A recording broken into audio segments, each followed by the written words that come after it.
ಈ ರಾತ್ರಿ ಹೊತ್ತು ಆ, ಬಸ್ ಇರ್ಬೋದು ಅಥವಾ ಲಾರಿಯವರು ಇರ್ಬೋದಮ್ಮ, ಅದು ಆ, ಹಗಲೊತ್ತು ಚೆನ್ನಾಗಿ ನಿದ್ರೆ ಮಾಡಿ ರಾತ್ರಿ ವಾಹನಗಳು ಓಡಿಸಿದ್ರೆ ಏನೂ ಸಮಸ್ಯೆ ಆಗಲ್ಲ. ಅದರಲ್ಲೂ ನೈಟ್ ಸರ್ವಿಸ್ ಬಸ್ಸಲ್ಲಿ ಇಬ್ಬರು ಡ್ರೈವರ್ಸು ಕಡ್ಡಾಯವಾಗಿರ್ತಾರೆ.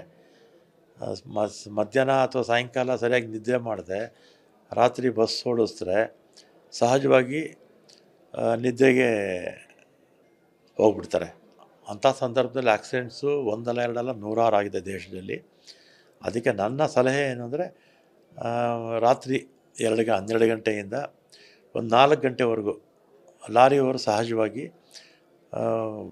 ರಸ್ತೆಯಲ್ಲಿ ಅವರಿಗೆ ಪಾರ್ಕಿಂಗ್ ಜಾಗಗಳಿರುತ್ತೆ, ಅಲ್ಲೇ ಮಲ್ಕೊಂಡು 4 ಗಂಟೆ ಮೇಲೆ ವಾಹನಗಳು ಓಡಿಸಿದ್ರೆ ಆಕ್ಸಿಡೆಂಟ್ಸು ಈ ಥರದ್ದು ಕಡಿಮೆ ಮಾಡ್ಬೋದು.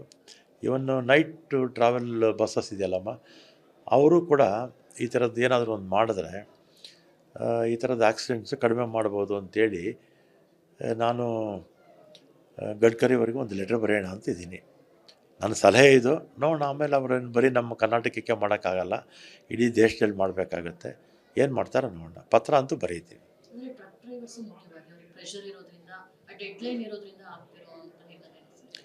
ಯಾವುದಕ್ಕೆ? ಇಲ್ಲಮ್ಮ, ಏನೇ ಡೆಡ್ಲೈನ್ ಇರಲಿ, ರಾತ್ರಿ ಹೊತ್ತು ಏನಂತ ಓಡೋಗೋದೇನಿದೆ ಅಲ್ವಾ? ಓಡೋಗೋದೇನೇ ಇಲ್ಲ. ಒಂದು 4 hours ರೆಸ್ಟ್ ತೊಗೊಂಡ್ರೆ ಅವ್ರಿಗೂ ಕೂಡ ಒಳ್ಳೆಯದೇ. ಈ ರಾತ್ರಿ ಹೊತ್ತು ಬಸ್ ಇರ್ಬೋದು ಅಥವಾ ಲಾರಿಯವರು ಇರ್ಬೋದಮ್ಮ, ಅದು ಹಗಲೊತ್ತು ಚೆನ್ನಾಗಿ ನಿದ್ರೆ ಮಾಡಿ ರಾತ್ರಿ ವಾಹನಗಳು ಓಡಿಸಿದ್ರೆ ಏನೂ ಸಮಸ್ಯೆ ಆಗಲ್ಲ. ಅದರಲ್ಲೂ ನೈಟ್ ಸರ್ವಿಸ್ ಬಸ್ಸಲ್ಲಿ ಇಬ್ಬರು ಡ್ರೈವರ್ಸು ಕಡ್ಡಾಯವಾಗಿರ್ತಾರೆ. ಮಧ್ಯಾಹ್ನ ಅಥವಾ ಸಾಯಂಕಾಲ ಸರಿಯಾಗಿ ನಿದ್ರೆ ಮಾಡಿದೆ ರಾತ್ರಿ ಬಸ್ ಓಡಿಸಿದ್ರೆ ಸಹಜವಾಗಿ ನಿದ್ದೆಗೆ ಹೋಗ್ಬಿಡ್ತಾರೆ. ಅಂಥ ಸಂದರ್ಭದಲ್ಲಿ ಆಕ್ಸಿಡೆಂಟ್ಸು ಒಂದಲ್ಲ ಎರಡಲ್ಲ ನೂರಾರು ಆಗಿದೆ ದೇಶದಲ್ಲಿ. ಅದಕ್ಕೆ ನನ್ನ ಸಲಹೆ ಏನು ಅಂದರೆ, ರಾತ್ರಿ 12 ಗಂಟೆಯಿಂದ ಒಂದು 4 ಗಂಟೆವರೆಗೂ ಲಾರಿಯವರು ಸಹಜವಾಗಿ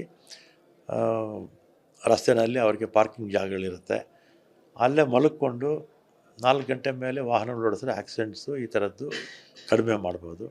ಇವನ್ನು ನೈಟ್ ಟ್ರಾವೆಲ್ ಬಸ್ಸಸ್ ಇದೆಯಲ್ಲಮ್ಮ, ಅವರು ಕೂಡ ಈ ಥರದ್ದು ಏನಾದರೂ ಒಂದು ಮಾಡಿದ್ರೆ ಈ ಥರದ ಆಕ್ಸಿಡೆಂಟ್ಸು ಕಡಿಮೆ ಮಾಡ್ಬೋದು ಅಂಥೇಳಿ ನಾನು ಗಡ್ಕರಿವರೆಗೂ ಒಂದು ಲೆಟ್ರ್ ಬರೆಯೋಣ ಅಂತಿದ್ದೀನಿ. ನನ್ನ ಸಲಹೆ ಇದು. ನೋಡೋಣ, ಆಮೇಲೆ ಅವ್ರೇನು ಬರೀ ನಮ್ಮ ಕರ್ನಾಟಕಕ್ಕೆ ಮಾಡೋಕ್ಕಾಗಲ್ಲ, ಇಡೀ ದೇಶದಲ್ಲಿ ಮಾಡಬೇಕಾಗತ್ತೆ. ಏನು ಮಾಡ್ತಾರೋ ನೋಡೋಣ. ಪತ್ರ ಅಂತೂ ಬರೀತೀವಿ.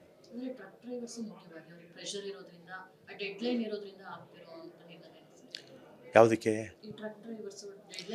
ಇಲ್ಲಮ್ಮ, ಏನೇ ಡೆಡ್ಲೈನ್ ಇರಲಿ, ರಾತ್ರಿ ಹೊತ್ತು ಏನಂತ ಓಡೋಗೋದೇನಿದೆ ಅಲ್ವಾ?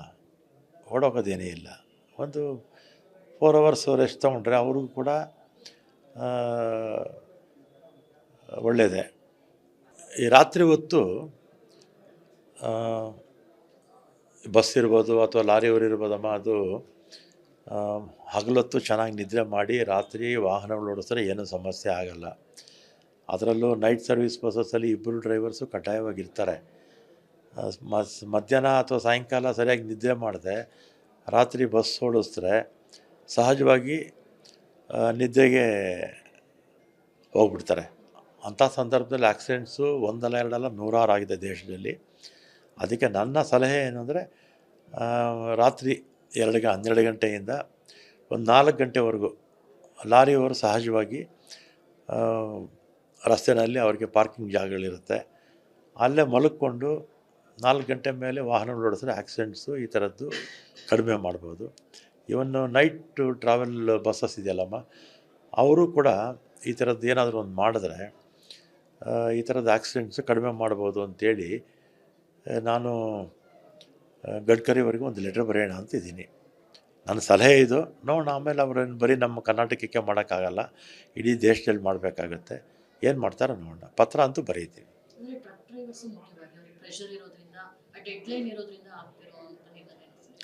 ಯಾವುದಕ್ಕೆ? ಇಲ್ಲಮ್ಮ, ಏನೇ ಡೆಡ್ಲೈನ್ ಇರಲಿ, ರಾತ್ರಿ ಹೊತ್ತು ಏನಂತ ಓಡೋಗೋದೇನಿದೆ ಅಲ್ವಾ? ಓಡೋಗೋದೇನೇ ಇಲ್ಲ. ಒಂದು 4 hours ರೆಸ್ಟ್ ತೊಗೊಂಡ್ರೆ ಅವ್ರಿಗೂ ಕೂಡ ಒಳ್ಳೆಯದೇ. ಈ ರಾತ್ರಿ ಹೊತ್ತು ಬಸ್ ಇರ್ಬೋದು ಅಥವಾ ಲಾರಿಯವರು ಇರ್ಬೋದಮ್ಮ, ಅದು ಹಗಲೊತ್ತು ಚೆನ್ನಾಗಿ ನಿದ್ರೆ ಮಾಡಿ ರಾತ್ರಿ ವಾಹನಗಳು ಓಡಿಸಿದ್ರೆ ಏನೂ ಸಮಸ್ಯೆ ಆಗಲ್ಲ. ಅದರಲ್ಲೂ ನೈಟ್ ಸರ್ವಿಸ್ ಬಸ್ಸಲ್ಲಿ ಇಬ್ಬರು ಡ್ರೈವರ್ಸು ಕಡ್ಡಾಯವಾಗಿರ್ತಾರೆ. ಮಧ್ಯಾಹ್ನ ಅಥವಾ ಸಾಯಂಕಾಲ ಸರಿಯಾಗಿ ನಿದ್ರೆ ಮಾಡದೆ ರಾತ್ರಿ ಬಸ್ ಓಡಿಸಿದ್ರೆ ಸಹಜವಾಗಿ ನಿದ್ದೆಗೆ ಹೋಗ್ಬಿಡ್ತಾರೆ. ಅಂಥ ಸಂದರ್ಭದಲ್ಲಿ ಆಕ್ಸಿಡೆಂಟ್ಸು ಒಂದಲ್ಲ ಎರಡಲ್ಲ ನೂರಾರು ಆಗಿದೆ ದೇಶದಲ್ಲಿ. ಅದಕ್ಕೆ ನನ್ನ ಸಲಹೆ ಏನು ಅಂದರೆ, ರಾತ್ರಿ 12 ಗಂಟೆಯಿಂದ ಒಂದು 4 ಗಂಟೆವರೆಗೂ ಲಾರಿಯವರು ಸಹಜವಾಗಿ ರಸ್ತೆಯಲ್ಲಿ ಅವರಿಗೆ ಪಾರ್ಕಿಂಗ್ ಜಾಗಗಳಿರುತ್ತೆ, ಅಲ್ಲೇ ಮಲ್ಕೊಂಡು 4 ಗಂಟೆ ಮೇಲೆ ವಾಹನಗಳು ಓಡಿಸಿದ್ರೆ ಆಕ್ಸಿಡೆಂಟ್ಸು ಈ ಥರದ್ದು ಕಡಿಮೆ ಮಾಡ್ಬೋದು.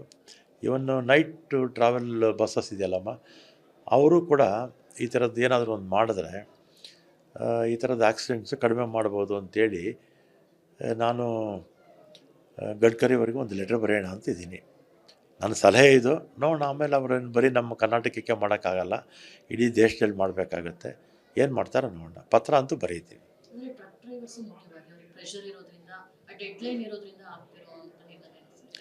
ಯಾವುದಕ್ಕೆ? ಇಲ್ಲಮ್ಮ, ಏನೇ ಡೆಡ್ಲೈನ್ ಇರಲಿ, ರಾತ್ರಿ ಹೊತ್ತು ಏನಂತ ಓಡೋಗೋದೇನಿದೆ ಅಲ್ವಾ? ಓಡೋಗೋದೇನೇ ಇಲ್ಲ. ಒಂದು 4 ಅವರ್ಸ್ ರೆಸ್ಟ್ ತೊಗೊಂಡ್ರೆ ಅವ್ರಿಗೂ ಕೂಡ ಒಳ್ಳೆಯದೇ. ಈ ರಾತ್ರಿ ಹೊತ್ತು ಬಸ್ ಇರ್ಬೋದು ಅಥವಾ ಲಾರಿಯವರು ಇರ್ಬೋದಮ್ಮ, ಅದು ಹಗಲೊತ್ತು ಚೆನ್ನಾಗಿ ನಿದ್ರೆ ಮಾಡಿ ರಾತ್ರಿ ವಾಹನಗಳು ಓಡಿಸಿದ್ರೆ ಏನೂ ಸಮಸ್ಯೆ ಆಗಲ್ಲ. ಅದರಲ್ಲೂ ನೈಟ್ ಸರ್ವಿಸ್ ಬಸ್ಸಲ್ಲಿ ಇಬ್ಬರು ಡ್ರೈವರ್ಸು ಕಡ್ಡಾಯವಾಗಿರ್ತಾರೆ. ಮಧ್ಯಾಹ್ನ ಅಥವಾ ಸಾಯಂಕಾಲ ಸರಿಯಾಗಿ ನಿದ್ರೆ ಮಾಡದೆ ರಾತ್ರಿ ಬಸ್ ಓಡಿಸಿದ್ರೆ ಸಹಜವಾಗಿ ನಿದ್ದೆಗೆ ಹೋಗ್ಬಿಡ್ತಾರೆ. ಅಂಥ ಸಂದರ್ಭದಲ್ಲಿ ಆಕ್ಸಿಡೆಂಟ್ಸು ಒಂದಲ್ಲ ಎರಡಲ್ಲ ನೂರಾರು ಆಗಿದೆ ದೇಶದಲ್ಲಿ. ಅದಕ್ಕೆ ನನ್ನ ಸಲಹೆ ಏನಂದರೆ, ರಾತ್ರಿ 12 ಗಂಟೆಯಿಂದ ಒಂದು 4 ಗಂಟೆವರೆಗೂ ಲಾರಿಯವರು ಸಹಜವಾಗಿ ರಸ್ತೆಯಲ್ಲಿ ಅವರಿಗೆ ಪಾರ್ಕಿಂಗ್ ಜಾಗಗಳಿರುತ್ತೆ, ಅಲ್ಲೇ ಮಲ್ಕೊಂಡು 4 ಗಂಟೆ ಮೇಲೆ ವಾಹನಗಳು ಓಡಿಸಿದ್ರೆ ಆಕ್ಸಿಡೆಂಟ್ಸು ಈ ಥರದ್ದು ಕಡಿಮೆ ಮಾಡ್ಬೋದು. ಇವನ್ನು ನೈಟ್ ಟ್ರಾವೆಲ್ ಬಸ್ಸಸ್ ಇದೆಯಲ್ಲಮ್ಮ, ಅವರು ಕೂಡ ಈ ಥರದ್ದು ಏನಾದರೂ ಒಂದು ಮಾಡಿದ್ರೆ ಈ ಥರದ ಆಕ್ಸಿಡೆಂಟ್ಸು ಕಡಿಮೆ ಮಾಡ್ಬೋದು ಅಂಥೇಳಿ ನಾನು ಗಡ್ಕರಿವರೆಗೂ ಒಂದು ಲೆಟ್ರ್ ಬರೆಯೋಣ ಅಂತಿದ್ದೀನಿ. ನನ್ನ ಸಲಹೆ ಇದು. ನೋಡೋಣ, ಆಮೇಲೆ ಅವ್ರೇನು ಬರೀ ನಮ್ಮ ಕರ್ನಾಟಕಕ್ಕೆ ಮಾಡೋಕ್ಕಾಗಲ್ಲ, ಇಡೀ ದೇಶದಲ್ಲಿ ಮಾಡಬೇಕಾಗತ್ತೆ. ಏನು ಮಾಡ್ತಾರೋ ನೋಡೋಣ. ಪತ್ರ ಅಂತೂ ಬರೀತೀವಿ.